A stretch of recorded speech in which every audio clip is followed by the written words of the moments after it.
This video will cover the network defaults jumper process for the VertX EVO V1000 or 2000 controller. The process resets the IP settings and installer password to factory defaults. This process requires physical access to the controller as well as a pair of needle nose pliers and screwdriver. The unit will be offline for a few minutes while this process is performed. Use the network default jumpers process to correct potential errors in the VertX EVO controller network settings or if the admin password is forgotten. Loosen the screws and remove the cover of the VertX unit. Reboot the controller, which you saw me do at the very beginning of this video,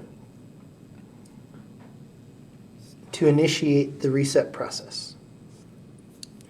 While the unit is booting, remove the jumper that is currently on pins 6 and 8 of the debug port so that when the power LED turns green, you can place it on pins 3 and 5. Pins 3 and 5 are the center two pins located on the top row of the debug port. Once the power LED is green, place the jumper over the two pins, pressing them down to ensure they're connecting the two pins.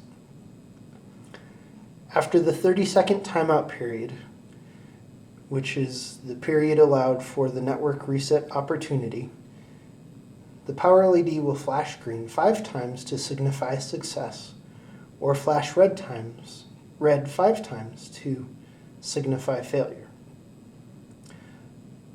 Once success has been achieved, the power LED will turn off, at which time remove the jumper, placing it back on pins 6 and 8 for future use, and power reset the board, which can be done either by removing power or pressing the reset button in the center of the device.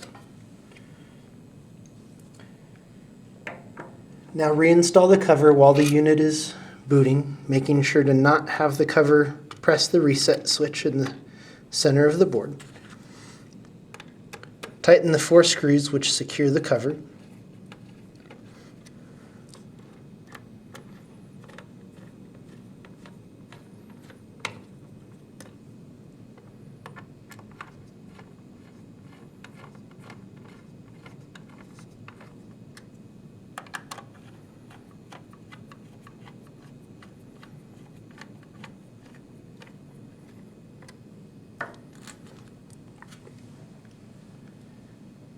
And once the unit completes booting, you will now be able to proceed with configuring the controller with your network parameters and admin password using the built-in web pages.